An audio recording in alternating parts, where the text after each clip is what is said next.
IU sues 180 people, including old classmates, for harassment.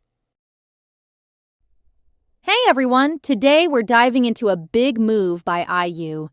She's suing 180 people, and get this, some of them are people she knew personally, like old classmates. So why is she taking such a big step? It all comes down to stopping online harassment, which has gotten out of hand. We'll break down what's happening, why IU's team decided to go legal, and what this could mean for others facing similar issues. Let me know your thoughts in the comments, and let's jump right in. IU, as many of you know, is one of South Korea's biggest stars. But with that fame, she's had to deal with a lot of online hate and harassment over the years. Recently, her agency, EDAM Entertainment, decided to take legal action to protect her.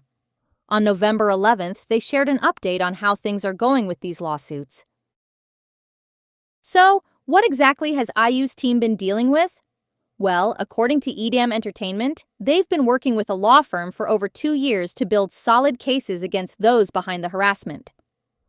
These aren't just small issues or single hate comments. They're going after people who have been constantly posting malicious stuff about IU. EDAM explained that they've focused on cases that meet criminal standards. This includes serious things like threats, insults, defamation, and accusations of plagiarism. And it doesn't stop there. There have been death threats, privacy invasions, even cases of sexual harassment and obscene materials. Some people went as far as creating deepfake content about IU, which is pretty disturbing. To date, they've identified over 180 people involved in these kinds of attacks, and EDAM is not stopping there. They've said they're planning to take even more action, which shows how committed they are to putting an end to this. Now, let's talk about the cases that have been resolved so far. IU's agency shared that 6 of these cases ended in fines, which means those people had to pay penalties for what they did. 3 other cases were handled differently. The offenders avoided prosecution, but had to attend educational programs. And then there's one case where the person was let off with guidance, but they're on probation. But it doesn't end there. Prosecutors have noted that some of these people showed strong, intentional harassment. They've recommended fines as high as 3 million KRW for things like spreading false information, defamation, sexual harassment, and even death threats.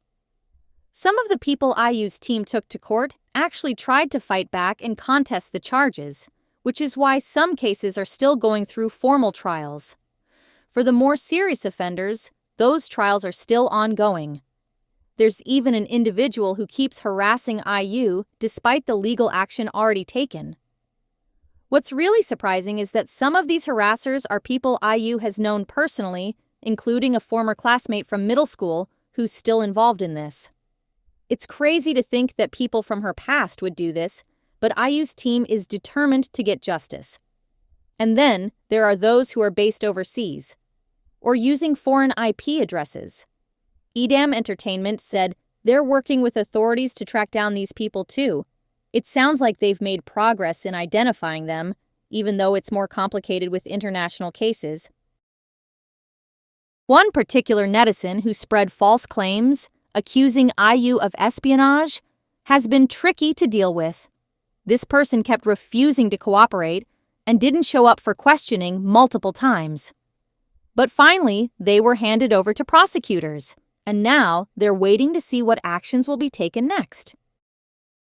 EDAM Entertainment has made it clear they're only going after the worst cases of harassment and are serious about pressing criminal charges. They're not showing any leniency, especially for repeat offenders. They've mentioned that they've documented thousands of posts and comments, all of which could be used in defamation cases. And they're closely monitoring some specific online communities where a lot of this activity happens. These communities include places like NatePan, NamuWiki, The Coup, DC Inside, and others. For those who may not know, these are popular online platforms in South Korea where a lot of discussions about celebrities happen. Unfortunately, they can also become breeding grounds for hate and rumors, especially against high-profile figures like IU. In a closing statement, EDM expressed how tough this has been on IU and her fans. They talked about the emotional toll that this constant harassment takes. They said they'll keep fighting and that it's time to put an end to illegal activities online. They're urging fans and the public to stand against online hate and make social media a safer space. Meanwhile, one of the main people behind the false accusations about IU didn't even show up for the first court hearing in July. That was for a separate damages lawsuit filed by IU. The next hearing is set for December 4th, so it'll be interesting to see how that goes. Hopefully there will be some real consequences. So, with all this going on, IU's case also highlights the toll this kind of harassment takes on mental health. For IU, who's been in the public eye for so long, dealing with endless scrutiny, false accusations, and personal attacks can have a huge emotional impact, not just on her, but on her fans as well. Her agency, EDAM, mentioned how tough this has been on her, and they're committed to fighting until this issue is resolved. It's about setting boundaries and making sure people know there are real consequences to their actions. What's more, this case sends a powerful message to other people facing similar issues.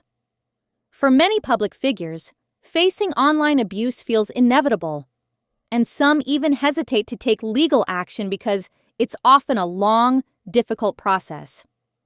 But IU's approach might encourage others to stand up for themselves, knowing that there's a way to fight back against online harassment.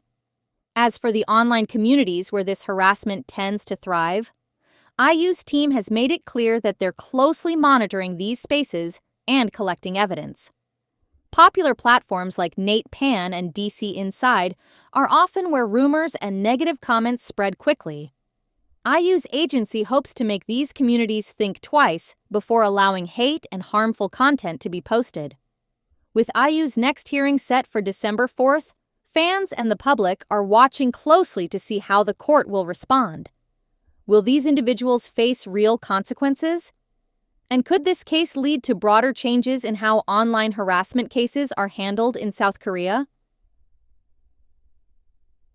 We'll have to wait and see, but one thing is clear.